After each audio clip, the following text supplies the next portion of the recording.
Halo teman-teman semua, perkenalkan nama saya Labrar Putra Pandita dari Fisioterapi UI 2019. Pada kesempatan kali ini, saya ingin memberikan penjelasan tentang pemeriksaan neurologi dasar yang terdapat pada tubuh manusia. Nah, kira-kira apa aja ya pemeriksaan yang dapat kita berikan? Mari kita simak video ini, jangan di-skip ya.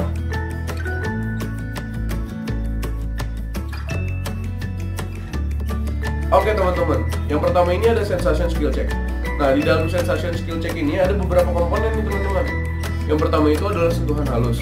Yang kedua itu adalah suhu. Yang ketiga itu adalah nyeri. Yang keempat itu adalah getaran. Terus yang kelima ada pergerakan otot. Selanjutnya itu ada pengenalan simbol. Kemudian ada pengenalan benda. Dan yang selanjutnya itu adalah stimulasi ganda. Nah, pasti di antara komponen-komponen tadi memiliki cara masing-masing. Mari kita bahas hal yang paling sering dilakukan ketika melakukan pemeriksaan ini. Yang pertama itu adalah sentuhan halus. Menggunakan tangan, kita sentuh pasien, lalu kita sentuh tangannya pasien. Yang kedua, menggunakan suhu. Jadi kita mengambil benda lalu kita dinginkan sebentar, atau bisa juga kita panaskan, atau pokoknya salah satu stimulasi yang sekiranya suhunya beda sama tubuh si pasiennya. Terus yang ketiga, nyeri, kita dapat menggunakan benda tajam lalu kita berikan penekanan pada salah satu permukaan kulit pasien. Terus yang kemudian getaran, dapat kita getarkan menggunakan garpu tala di permukaan kulit pasien. Lalu selanjutnya pergerakan otot, kita meminta pasien untuk mengkontraksikan ototnya. Nah, yang kemudian adalah pengenalan simbol dengan cara kita menggambarkan suatu simbol, taruhlah seperti huruf atau angka pada tangan pasien. Lalu yang selanjutnya itu adalah pengenalan benda. Kita meminta pasien untuk meraba benda atau menganalisis suatu benda melalui indera perabanya. Lalu yang kemudian itu ada stimulasi ganda. Kita meminta pasien, misalnya seperti dua-duanya tangannya kita suruh seperti ini. Lalu kita berikan sentuhan di kedua tangannya. Apakah ada perbedaan sensasi yang dirasakan oleh si pasien tersebut? Nah, selama kita melakukan ini, kita meminta pasien untuk menutup mata. Karena apa? Karena dengan menutup mata, kita menutup stimulasi lain yang dapat dilihat oleh penglihatan si pasien tersebut. Sehingga sensasi yang dirasakan pure dari rasa neurologinya, dari indera-indera perabanya. Nah, setelah tadi kita lakukan tes, kita meminta pendapat pasien atas sensasi yang dia rasakan. Apakah dia merasakan panas, apakah dia merasakan nyeri, apakah dia merasakan suatu getaran, dan lain-lainnya. Mungkin itu aja yang dari sensation skill check.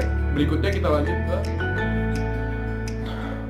teman-teman, komponen selanjutnya itu adalah dermatom dan myotom pada upper limb dan pada lower limb. Nah, dermatom dan myotom ini dapat kita lakukan ketika kita sudah mencurigai seorang pasien memiliki permasalahan di radiokulpatinya.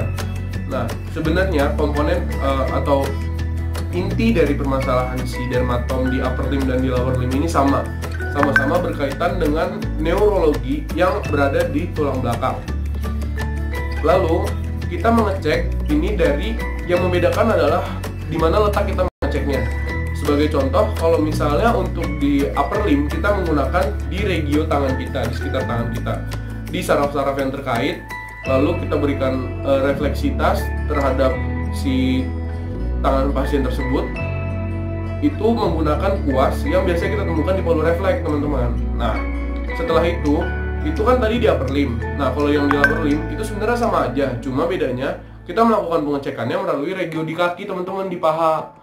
Itu aja sih yang sekiranya dapat dijelaskan dari dermatom, upper limb, dan lower limb. Selanjutnya kita move ke materi berikutnya ya, teman-teman. Oke, tadi kan kita udah bahas tentang dermatom, sekarang kita bahas tentang myotom. Myotom pada intinya permasalahannya sama nih sama dermatom, cuma bedanya kalau ini orang yang bukan dicurigai, bukan pasien yang dicurigai, tapi memang sudah mengidap permasalahan pada radiokulpatinya.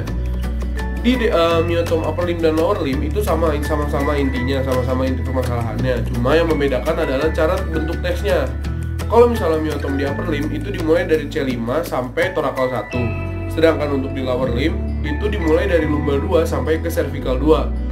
Cara ngeceknya ya kalau misalnya di upper limb itu tentang kayak otot deltoid, uji otot deltoid, terus uji otot bicep brachii, terus tricep brachii, dan lain-lain. Sementara kalau misalnya untuk di lower limb itu lebih ke arah fleksi hip, fleksi knee, otot-otot prime mover di tempat tersebut, teman-teman. Mungkin itu aja sih yang bisa dijelasin dari myotom. Selanjutnya kita ke materi berikutnya. Lalu yang berikutnya itu ada upper limb deep tendon reflex. Nah, kalau ini untuk menguji refleks daripada tendon si upper limb itu sendiri.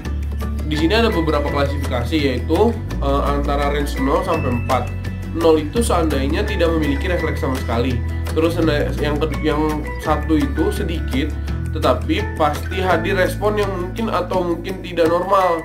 Jadi misalnya kita sentuh refleksnya, ada gerakan atau respon tapi cenderung ke arah tidak normal. Terus yang kemudian cepat, yang kedua itu kalau misalnya kita mau kasih nilai 2 itu cepat yang biasanya dianggap normal. Yang ketiga, respon yang sangat cepat yang mungkin atau mungkin tidak normal. Jadi kalau 3 ini kita berikan suatu refleks, nanti dia bisa dikatakan sudah termasuk ke arah hyper refleks.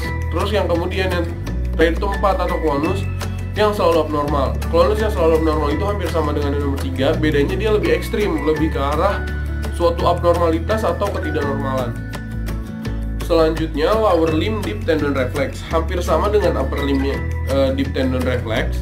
Yang membedakan adalah sama seperti tadi, tempat dimana kita mengecek posisi refleksnya itu. Kayak misalnya, kalau misalnya tadi yang di upper limb itu kita di tendon atau di elbow, atau itu di tendon-tendon di daerah shoulder. Nah, sementara kalau misalnya untuk yang di lower limb itu dilakukan seperti di patella, terus di Achilles tendon, di ACL, yang seperti itu teman-teman.